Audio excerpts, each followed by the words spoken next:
Next point जो causes of failure of revolt of 1857 के अंदर जो आता है वो है सुपीरियॉरिटी ऑफ ब्रिटिश आर्मी।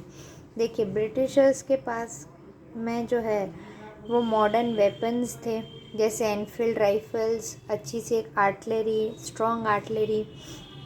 दूसरा, वेल ट्रेंड थे, डिसिप्लिन्ड थे उनके सोल्जर्स, और वो नई टेक्नोलॉजी जैसे रेलवेज़ का यूज़ करते थे, टेलीग्राफ्स का यूज़ करते थे, ताकि जल्द से जल्द ट्रूप्स का एक जगह से दूसरी जगह मूवमेंट किया जा सके आसानी से। उन्हें जहाँ पे अगर कोई बहुत बड़ा ज़्यादा रिवोल्ट हो रहा है तो आसानी से ट्रूप्स अपने वो वहाँ पर भेज सकते थे, उनका इजी मूवमेंट हो रहे थे।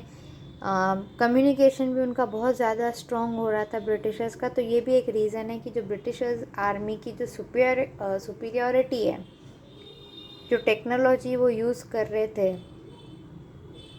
हम ट्रेडिशनल वेपन्स की मदद से उनके अगेंस्ट लड़ रहे थे और वो मॉडर्न टेक्निक से, मॉडर्न वेपन से हमारे सामने खड़े हो रहे थे। तो ये भी एक कारण था कि हमारा जो रिवोल्ट है उसको फेलियर का सामना करना पड़ा। 9th पॉइंट आता है इसके अंदर, फाइनेंशियल वीकनेस। देखिए, फाइनेंशियल वीकनेस कैसे हुई? ना तो हमारे पास कोई स्टेबल फाइनेंशियल सिस्टम था किसी भी तरीके का, रेगुलर सप्लाई भी नहीं हो रही थी, ना फूड की, ना आर्म्स एंड एम्यूनेशन की, ना सैलरीज थी। फूड की कैसे होती? क्योंकि इतना ज़्यादा टैक्स लगा रहे थे तो फूड भी अच्छे से मिल नहीं रहा था, पॉवर्टी हो रही थी, बहुत ज़्यादा ड्रॉट्स होने लग गए थे। ठीक है, तो ये सारे भी मिलके कॉजेज़ बनते हैं हमारे रिवोल्ट के फेलियर के। दूसरा, ब्रिटिशर्स के पास जो है वो स्ट्रॉन्ग बैकिंग थी जो उनको इंग्लैंड से मिल रही थी। 10th पॉइंट है डिवाइड एंड रूल पॉलिसी। जैसे मैंने कहा था कि फूट डालो और राज करो, तो ब्रिटिशर्स ने ये इंडिया के अंदर बहुत अच्छे से इस चीज़ को डेवलप कर दिया था। जैसे हिंदू वर्सेस मुस्लिम, रूलर्स वर्सेस पीपल, इस तरह से वो हमारे बीच में फूट डाल रहे थे कि अगर हमारे बीच में फूट नहीं डालेंगे तो हो सकता है हम लोग सब आपस में यूनाइट होकर उनके अगेंस्ट में चल जाए। तो ब्रिटिशर्स ने हमारे बीच में फूट डालना भी शुरू कर दिया था।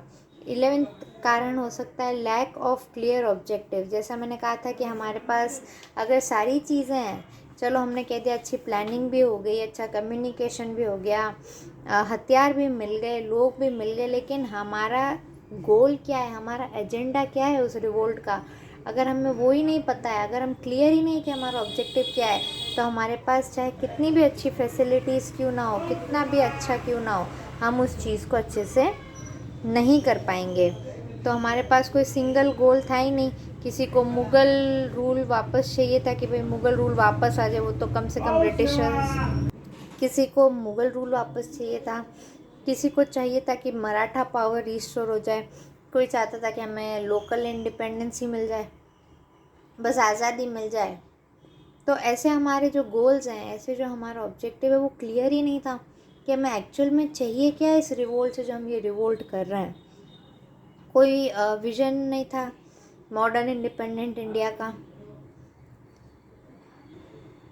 अगला रीज़न आता है ब्रूटल ब्रिटिश रिप्रेशंस।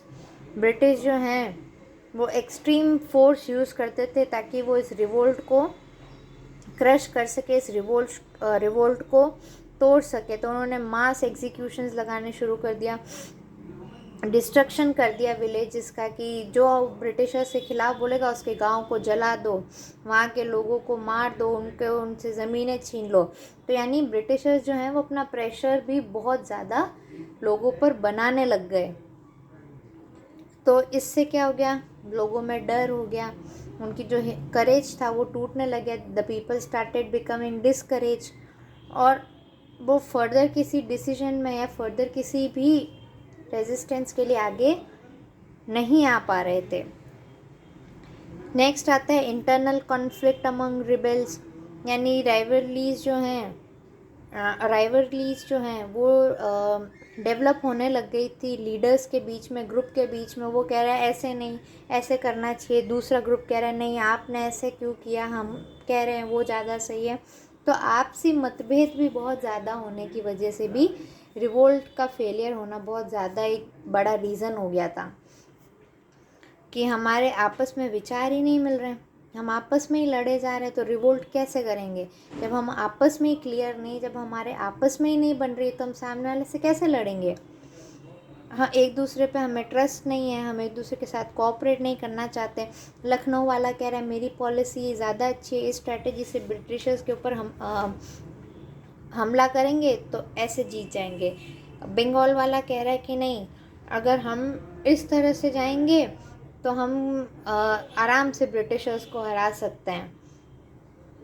मद्रास वाला अलग कह रहा है, दिल्ली वाला अलग कह रहा है। तो यानी हमारा आपस में ही एक दूसरे पर ट्रस्ट नहीं है, हमारा आपस में ही हम एक दूसरे से कोऑर्डिनेटेड नहीं है, कोऑपरेटिव नहीं है। जैसे कोई कह रहा है मेरा डिसीजन सही है, कोई दूसरा कह रहा है आप मेरा डिसीजन सही है। तो ये आपसी मतभेद भी इस रिवोल्ट के फेलियर का कारण बन गया था।